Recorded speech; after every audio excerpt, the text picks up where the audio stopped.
জাতীয় ক্রিকেট চ্যাম্পিয়নশিপে যেই ম্যাচ ফিটা বা যেই ডিএটা দেয়া হয় সেটা খুবই নিম্নমানের। আমাদের এই ঢাকা লিগ শেষ হলেই আমাদের আর কোনো ক্রিকেট থাকে না, বাট প্রত্যেকটা জেলার সেরা ক্রিকেটাররাই কিন্তু তার নিজের জেলার হয়ে খেলার চেষ্টা করে বা খেলে থাকে। ঠিক ক্রিকেট হয় যদি ঢাকা প্রথম বিভাগ ক্রিকেট লিগ এই নামটা ব্যবহার করা হয়, তাহলে সেটা যেন 20 দলই খেলে, যেটা কিনা ওয়েস্টিনেও আমাদের আমিনুল ইসলাম বুলবুল কমিটমেন্ট করছিল কোয়াবের প্রেসিডেন্টকে। কেউ আসলে কোয়াবকে ভোট দেয়নি।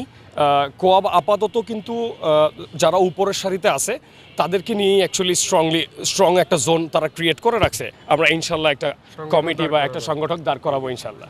এবং আমার সাথে যতগুলি ভাইকে দেখতে পাচ্ছেন, প্রত্যেকটা ভাই হলো বাংলাদেশের বিভিন্ন লেভেলগুলো খেলে থাকেন। ঢাকা প্রথম বিভাগ, ঢাকা দ্বিতীয় বিভাগ, ঢাকা তৃতীয় বিভাগ এবং ঢাকা প্রিমিয়ার ডিভিশনেরও বেশ কজন ভাই আছে। আমরা এসেছিলাম, আপনারা জানেন যে আমাদের লিগটা নিয়ে আসলে প্রবলেম হচ্ছিল, তাদের ডেট ফিক্স চলতেছিল না, সেটার একটা গাইডলাইন নেওয়ার জন্যে। এবং আপনারা জানেন যে বাংলাদেশ ক্রিকেট বোর্ড বলছিল যে তারা 12 দল যতগুলি দল আসবে ফার্স্ট ডিভিশন ক্রিকেটে তাদেরকে নিয়ে লিগটা শুরু করতে চাচ্ছেন। আমরা যারা আসলে আসবে না ক্রিকেট খেলতে, যেই লিগের বা যেই ক্লাবগুলি তাদের আমরা যারা সাফারার হচ্ছি বা হব, যেই 44টা ক্লাবের প্লেয়ার আমরা সাফারার হব, তাদের প্রতি অ্যাকচুয়ালি ব্যাপারটা এরকম, আমরা তাদের গাইডলাইনটা নেওয়ার জন্য আসছিলাম যে আমাদের অ্যাকচুয়ালি কি হবে। কারণ আমরা এখানে 90% ক্রিকেটার আসি হলো 80% ক্রিকেটার আসি হচ্ছিল যারা খেলছে না, এবং 10% বা 20% ক্রিকেটার এমনও আছে আল্লাহর রহমতে যে যারা খেলছে। বিশেষ করে ফার্স্ট ডিভিশন ক্রিকেটের যে 12টা দল, সেই দলেরও প্লেয়াররা কিন্তু এখানে আসছে। তো আমরা আসলে অনেক দিন যাবতই যেই পেইনটা ভুগতেছিলাম যে আমাদের কোনো গাইডলাইন নেই প্রপারলি, যে আমরা অ্যাকচুয়ালি গেমটা কিভাবে পাবো, বা আমাদের এই যেই দলগুলি খেলবে না তাদের অ্যাকচুয়ালি ক্রাইটেরিয়াটা কি থাকবে, তারা অ্যাকচুয়ালি কী টাইপের সাফারার হচ্ছে বা কী টাইপের টুর্নামেন্টটা তারা পাচ্ছে, এটাই ছিল আমাদের কোয়েশ্চেন, আমাদের গাইডলাইন। তো আমরা যখন স্যারদের সাথে মিট করি, স্যাররা আমাদেরকে সময় দিয়েছেন। ফাহিম স্যার ছিলেন, মিঠু ভাই ছিলেন ওখানে, এবং বিসিবির সিইও ছিলেন। তো ওনাদের সাথে আমরা অনেকক্ষণ কথা বলছি।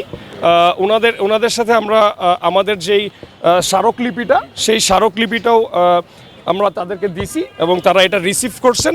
সিইও সেটা রিসিভ করছেন। প্রেসিডেন্ট যেহেতু বাংলাদেশে নাই, সো প্রেসিডেন্টের মাধ্যম হয়ে সিইও রিসিভ করছেন, সেটা যেন প্রেসিডেন্ট দিয়ে দেন। তো আমরা আমাদের স্মারকলিপিটা আপনারা যদি চান আমরা অল্প একটু পড়েও শোনাতে পারি। আমরা অ্যাকচুয়ালি কি ওনাদেরকে বলতে চেষ্টা করছি, যদি দাবিগুলো মেইনলি শুনতে চান। এর আগে আসলে অনেকগুলি কথাই থেকে যায়, যেটা আসলে শুধু দাবিগুলো শুনলে হয়তো অন্যরকম শোনায়। এরপরও যদি আমি আপনাদেরকে বলি যে আমাদের এখান থেকে স্টার্ট করি, যারা খেলোয়াড় সমাজকে আরও অনিশ্চয়তার মধ্যে ফেলেছে। অতএব আমরা বিনীতভাবে আপনার কাছে অনুরোধ করছি, নাম্বার 1, ঢাকা লিগের জন্য একটি চূড়ান্ত, স্থির ও পরিবর্তনহীন সময়সূচি প্রদান করার জন্যে। নাম্বার 2, ক্লাব ও বিসিবির মধ্যে চলমান সমস্যার দ্রুত সমাধানের জন্য প্রয়োজনীয় উদ্যোগগুলো যেন নেওয়া হয় খুবই দ্রুত। নাম্বার 3, ক্রিকেটারদের কেরিয়ার ও আর্থিক নিরাপত্তা নিশ্চিত করতে লিগ পরিচালনায় একটি স্থিতিশীল ও পেশাদার কাঠামো বজায় রাখার জন্যে ঢাকা লিগ 20 দল নিয়ে না গড়াতে পারলে 20 দলের সকল খেলোয়াড়দের নিয়ে ভালো অর্থ অনুদান করে ফ্র্যাঞ্চাইজি টুর্নামেন্ট করার জন্যে। ঢাকা লিগের পাশাপাশি এই ফ্র্যাঞ্চাইজি টুর্নামেন্ট যেন প্রত্যেক বছর 20টি দলের ক্রিকেটারদের নিয়ে টুর্নামেন্টটি যেন চলমান থাকে। সেটা প্রথম বিভাগ না শুধু, সেটা দ্বিতীয় বিভাগেরও, সেটা তৃতীয় বিভাগেরও। এক্সট্রা যেন একটা টুর্নামেন্ট থাকে সবসময় বিসিবির আন্ডারে। 4 নম্বর, জাতীয় ক্রিকেট চ্যাম্পিয়নশিপে যেই ম্যাচ ফিটা বা যেই ডিএটা দেয়া হয় সেটা খুবই নিম্নমানের। সেখানে 3000 টাকা, 3200 টাকা বা 2800 টাকা এরকম করে পড়ে। সেইটাকে যেন একটা ভালো মানে নিয়ে যাওয়া হয়, সেটাও এখানে লেখা আছে। এবং আমরা চাই এই ন্যাশনাল চ্যাম্পিয়নশিপ ক্রিকেটটাকে জাতীয় লিগের সেকেন্ড পার্ট হিসাবে যেন তারা এটাকে কাউন্ট করে। কজ আমরা যারা first division, second division, third division cricket খেলি, আমাদের এই ঢাকা লিগ শেষ হলেই আমাদের আর কোনো ক্রিকেট থাকে না, বাট প্রত্যেকটা জেলার সেরা ক্রিকেটাররাই কিন্তু তার নিজের জেলার হয়ে খেলার চেষ্টা করে বা খেলে থাকে। সো এই প্লেয়ারগুলো যদি আলটিমেটলি ন্যাশনাল চ্যাম্পিয়নশিপে পারফর্ম করার পর এই প্লেয়ারগুলোকে যদি নার্সারি করা হয়, তাদেরকে যদি জাতীয় লিগের স্কোপ করে দেওয়া হয়, তাহলে বাংলাদেশ ক্রিকেট আরও দ্রুত অনেক ভালো ক্রিকেটার পাবে। সেই জন্যই আমাদের এই দাবিগুলো তাদের কাছে ছিল। এখন আমরা বলতেছিল তাদের অ্যান্সারগুলো, সো তাদের অ্যান্সার ছিল এই টাইপের যে ওনারা, আমরা তাদেরকে অ্যাপ্রোচ করি এইটা যে আপনি জানেন যে আজকে হয়তো তারা ট্রফি উন্মোচন দিয়েছেন এবং আগামীকালকে থেকে লিগ শুরু হবে বলছে। সো সেই জায়গাটায় আমাদের ওনাদের প্রতি দাবি ছিল, যদি মাঠে ক্রিকেট হয়, যদি ঢাকা প্রথম বিভাগ ক্রিকেট লিগ এই নামটা ব্যবহার করা হয়, তাহলে সেটা যেন 20 দলই খেলে। এটা আয়োজন করা বা অ্যারেঞ্জ করা সম্পূর্ণ দায়ভার ক্রিকেট বোর্ডের, কজ ক্রিকেট বোর্ড বাংলাদেশ ক্রিকেটের হর্তা এবং কর্তা। সো আমরা দাবি রাখছি 20 দলকে নিয়েই ঢাকা প্রথম বিভাগ ক্রিকেট লিগ মাঠে গড়াতে হবে। আইদার ওনারা বলতেছিল যে যদি কোনো দল না আসে তাদেরকে নিয়ে আলাদা একটা ফ্র্যাঞ্চাইজি টুর্নামেন্ট দেয়ার, যেটা কিনা ওয়েস্টিনেও আমাদের আমিনুল ইসলাম বুলবুল কমিটমেন্ট করছিল কোয়াবের প্রেসিডেন্টকে। আমরা অ্যাকচুয়ালি সেই গাইডলাইনটাও নেওয়ার জন্য আসছিলাম। আমার একটা ভাই যেখানে 7 লক্ষ টাকা বা 6 লক্ষ টাকা পায়, সেই ভাইটা যদি এই ফ্র্যাঞ্চাইজি টুর্নামেন্টের মাধ্যমে 50,000 টাকা পায়, আমার মনে হয় এর চাইতে একবারে হাত গুটিয়ে ঘরে বসে থাকাটাই বেস্ট। কজ 12 দলের ভাইরা ভালো পেমেন্ট নিয়ে ক্রিকেটটা খেলতে পারবে ঢাকা লিগ প্রথম বিভাগ ক্রিকেট লিগ টাইটেলে, আর অন্য ভাইরা একটা ফ্র্যাঞ্চাইজি টুর্নামেন্টের নাম দিয়ে ক্রিকেট খেলতে আসবে, আর সেটা হবে 50,000 টাকা, 60,000 টাকা। এই টাইপের ক্রিকেটটা আমার মনে হয় এটা একটা বৈষম্য, এবং আমরা বাংলাদেশ অনেক কিছু থেকে ফেরত আসছি। যে বৈষম্যটা ফেস করছি, সেই বৈষম্য থেকে ফেরত আসছি। সো বৈষম্য থেকে ফেরত আসার পরে একটা ফ্যামিলি যেখানে 20 জন ভাই থাকে, ওই ফ্যামিলির 12 জন ভাইকে আলাদা করে দিচ্ছি, 8 জন ভাই আলাদা হয়ে যাচ্ছে। এটা অনেক বড় একটা বৈষম্য শুরু হবে আমার মনে হয় এই ক্রিকেটে। যেই কারণে আমরা তাদের কাছে রিকোয়েস্ট রাখছি যে আমাদেরকে প্রপার গাইডলাইন দিতে হবে, যে সেই প্লেয়ারগুলির পেমেন্ট কোয়ালিটি কী হবে, পেমেন্ট স্টাইলটা কী হবে, এবং আমাদের যদি 20 দল নিয়ে ঢাকা প্রথম বিভাগ ক্রিকেট লিগ ওনারা না গড়াতে পারেন, তাহলে বাকি যে 12 দলের ভাইদেরকে নিয়ে ওনারা লিগ করতে যাচ্ছেন, সেই ভাইদেরকে নিয়ে আমরা একসাথে একই সূত্রে যেন ফ্র্যাঞ্চাইজি টুর্নামেন্ট খেলতে পারি। তার মানে ব্যাপারটা এরকম দাঁড়াচ্ছে, আপনাকে হয়তো 20 লিগ নিয়ে ফার্স্ট ডিভিশন ক্রিকেট লিগ শুরু করতে হবে, আর নয়তো 20 দল নিয়ে 20 দলের সকল ক্রিকেটারদের নিয়ে ফ্র্যাঞ্চাইজি টুর্নামেন্ট করতে হবে। এই হচ্ছে আমাদের তাদের প্রতি দাবি। এখন আসেন যে ওনাদের অ্যান্সারটা কি ছিল। ওনাদের অ্যান্সারটা দিচ্ছেন যে প্রেসিডেন্ট দেশের বাহিরে, ওনারা আমাদেরকে ইনস্ট্যান্ট কমিটমেন্ট করতে পারতেছেন না যে আমাদেরকে অ্যাকচুয়ালি কি দিবেন বা আমাদের ফিনান্সিয়াল কি সাপোর্ট দিতে পারেন, এটা ওনারা নিজ দায়িত্বে বলতে চাচ্ছেন না। বাট ওনারা এটা বলতে চাচ্ছেন যে যেহেতু 12টা দল আসতে চাচ্ছে, আমরা তো তাদেরকে কোনোভাবেই মানা করতে পারি না, সো আমরা এটা করব। বাট 8 দলের জন্য সেরা চেষ্টা থাকবে ফ্র্যাঞ্চাইজির। বাট আমরা তাদের সাথে এই জায়গাটা একটু দ্বিমত যে আমাদের এটা পসিবল না মেনে নেয়া। আর এর ভিতরে ওনারা বলার চেষ্টা করছে যে প্রেসিডেন্ট আসলে আমাদের এই কথাগুলি ওনারা উঠাবেন, এবং এই উঠানোর পরে আরও কি সলিউশন আসে আমাদেরকে দ্রুত তারা ইনফর্ম করবেন।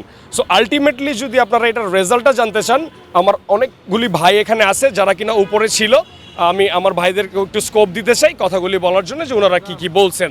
এটা আমরা ধারণা করে নিয়েছি যে এরকম হইতে পারে। যদি ফ্র্যাঞ্চাইজি টুর্নামেন্ট হয়, তাহলে হয়তোবা আমাদের যে ভাই লিগ খেললে যে 6 লাখ বা 7 লাখ টাকা সে পেত, সে হয়তোবা ফ্র্যাঞ্চাইজি টুর্নামেন্ট খেললে আমাদের মনে হচ্ছে যে 50,000 হয়তোবা তার একটু বেশি পায়, কিন্তু বেশি হয়তোবা পাবে, কিন্তু যেটা আসলে বৈষম্যই আমরা মনে করি।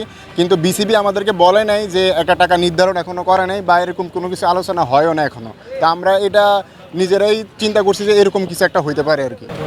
আসলে আনসার যেহেতু দিয়েছে প্রেসিডেন্ট নাই, ওনারা আমরা যেহেতু কথাগুলো বলেছি ওনাদের কাছে, ওনারা এগুলা প্রেসিডেন্টের কাছে ওনারা বলবে, বলার পরে ওনারা আমাদেরকে সময় ফাইন স্যার যেটা বললো যে আমরা বলতে পারি দ্রুত সময়ের মধ্যে উনি আমাদেরকে অ্যান্সারটা দিবেন। আমরা যারা ফার্স্ট ডিভিশনের প্লেয়ার বা সেকেন্ড ডিভিশন, থার্ড ডিভিশন যারা নিচের সারির প্লেয়ার আছে, তারা কিন্তু আসলে কোয়াব এরিয়াতে পড়ি না। হ্যাঁ, আমরা এটার ওনাদের যেই কোয়াবের যে বোর্ড, সেটাতে আমরা পড়ি না, আমাদের সেখানে কোনো ইয়া নাই। বাট তারপরও আমরা তাদেরকে অ্যাজ এ সিনিয়র প্লেয়ার হিসাবে তাদেরকে আমরা পাশে চাইছিলাম, সেই অর্থে তাদের কাছে আমরা গেছিলাম। তো হ্যাঁ, পাশে অনেকখানি তারা ছিল, স্পেসিফিকভাবে যদি বলি যে তারা পাশে ছিল। ওয়েস্ট ইন পর্যন্ত তারা ওনারা ট্রাই করছে খেলা নেওয়ার জন্য, মাঠে নেওয়ার জন্য, বাট আলটিমেটলি সেটা হয় নাই বা পারে নাই। হ্যাঁ, তো যেটা হয়েছে যে আপনারা লাস্ট টাইমও জানেন যে ফ্র্যাঞ্চাইজি লিগ দেওয়া বা 12 টিমের যে খেলা, হ্যাঁ এইটাই লাস্ট পর্যন্ত ছিল, এর বাইরে কোনো কথা নাই। ভাইয়া এটা আসলে আপনারাও জানেন, শুধু আমরা না, সারা বাংলাদেশ জানে যে ওই 8টা টিম বা ওই 43টা টিম কেউই খেলবে না। যদি খেলতো, আমার টিম হচ্ছে আম্বার ক্রিকেট ক্লাব, যেখানে আমি লাস্ট ইয়ারও খেলছি, তারা দলবদল করে নাই। তো দলবদল যদি একটা টিম না করে 2-3 বার ডেট দেওয়ার পরে, তাহলে আপনি কিভাবে চিন্তা করেন যে তারা পরশুদিন মাঠে যাবে? আর যদি যায়ও, তাহলে তো আমাদেরকে ক্লাবে ডাকতো তারা। হ্যাঁ, ইভেন দেন আমরা কিন্তু কোনো পেমেন্টও পাই নাই। যারা আমাদেরকে যদি এরকম হইতো যে না আমাদের ডাকছে, আমাদের পেমেন্ট দিচ্ছে, যে আমরা খেলার আগের দিনও তারা আমাদের ডাকবে, এমন কোনো কিছু আমাদের জন্য হয় নাই। দ্যাটস ওয়াই কালকে যেহেতু খেলা, সেই অর্থে আমরা আসছি যে আমাদের জন্য আসলে বিসিবির কি গাইডলাইন বা তারা আমাদের জন্য কি করবে। প্রেসিডেন্ট দেশের বাইরে এবং বাংলাদেশ ক্রিকেটের মৌসুমটা চলছে এই মুহূর্তে। সো আমার মনে হয় ওনার একটা স্ট্রং গাইডলাইন দিয়ে সুন্দরভাবে শুরু করে বা শেষ করে এটা একটা সলিউশন নিয়ে অ্যাটলিস্ট বাংলাদেশে থাকা উচিত ছিল, যেহেতু আমরা এই মুহূর্তে সবাই সার্ভাইভার। দেখেন, কোয়াবের একটা ব্যাপার আমি আপনাদেরকে একটু লম্বা সময় নিয়ে বলতে চাই, বিকজ আমি অনেকগুলি মিটিং তাদের সাথে অ্যাটেন্ড করেছি। তারা সেরা চেষ্টা করেছিল বাংলাদেশ ক্রিকেটের জন্য। তারা একটা সময় দেখতে পায় যে ওয়েস্ট ইন্ডিজের যে গাইডলাইনটা, সেই গাইডলাইনের পর আসলে আমাদের কোঅপ প্রেসিডেন্ট একটু আত্মসমর্পণ করতে বাধ্য হয়, যেহেতু দুইটা জিনিসকে একত্রে করতে পারছেন না উনি যে জায়গাটায়। সেই কারণে হয়তো এরকম মনে হচ্ছে যে আমরা কোঅপের বাইরে থেকে এখানে এসেছি। অ্যাকচুয়ালি না, বিকজ আমরা কোঅপকে ভালোবাসি এবং মিথুন শুরু থেকে চেষ্টা করেছেন, আমরা এটা অস্বীকার করতে পারি না, বাট হয়তো সুন্দর ফিনিশটা হয়নি ওনার ধারায়। আমরা যদি কোঅপের পার্ট হই ভাইয়া, দেখেন, যদি কোয়েশ্চেনটা আসলে একটু গাঢ়ভাবে হয়, আমরা কিন্তু কেউ আসলে কোঅপকে ভোট দেইনি। কোঅপ আপাতত কিন্তু যারা উপরের সারিতে আছে তাদেরকে নিয়েই অ্যাকচুয়ালি স্ট্রং একটা জোন তারা ক্রিয়েট করে রাখছে। সো নিচের সারির আমরা অ্যাকচুয়ালি কোনো ভাই ভোট দিতে পারিনি। এবং কোঅপ কিন্তু শুরুর দিকে একটা কমিটমেন্ট করছিল, বিশেষ করে আমাকে, কজ আমি ছিলাম, অনেকগুলি মিটিং অ্যাটেন্ড করছি। কোঅপ একটা কমিটমেন্ট সবসময় আমাদেরকে করছিল যে আমরা এই নির্বাচনটা যদি ক্রস হয়, আমরা যখন এটা সেট আপে নিয়ে আসবো আমাদের কমিটিটা, তখন নিচের সারি থেকে আমরা বেশ কিছু প্রতিনিধি সেখানটাতে রাখবো কোঅপের লিস্টেডভাবে। বাট এটা এখন পর্যন্ত রাখা হয়নি, যে কারণে ভাইয়া আমরা আমাদের যে দাবিগুলো এটা স্ট্রংলিও বলতে পারতেছি না তাদেরকে। এবং আমার মনে হয় যে এই একটা গ্যাপের জন্যই মনে হয় যে শেষ পর্যন্ত এই যে আজকের ডাকটা, আজকের যে স্টেপটা, যে হলে 20 দলকে নিয়ে হতে হবে, আইদার 20 দলকে নিয়ে ফ্র্যাঞ্চাইজি হইতে হবে, আর তো ঢাকা লিগ 20 দলকে নিয়ে হতে হবে। এই যে স্ট্রং একটা কমান্ড, সেই কমান্ডটা আমার মনে হয় এই একটা পয়েন্টের জন্য তাদের সাথে আমাদের একটু গ্যাপ।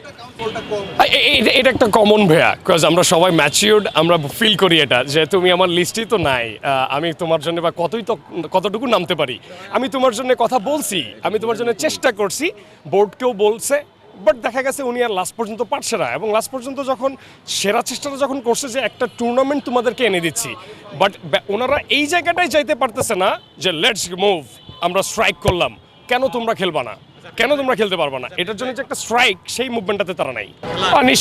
নিঃসন্দেহে ভাইয়া, কজ আমি দেখেন, আমি যখন আমার ক্লাবের কাছে যাব, প্রত্যেকটা ক্লাব, যেই ক্লাবগুলি খেলছে না, প্রত্যেকটা ক্লাবের প্লেয়াররাও কিন্তু এখানে আছে সাফারার। সো প্রত্যেকটা ভাই নিজ নিজ জায়গা থেকে কিন্তু অফিসিয়ালদেরকে ইনফর্ম করছি।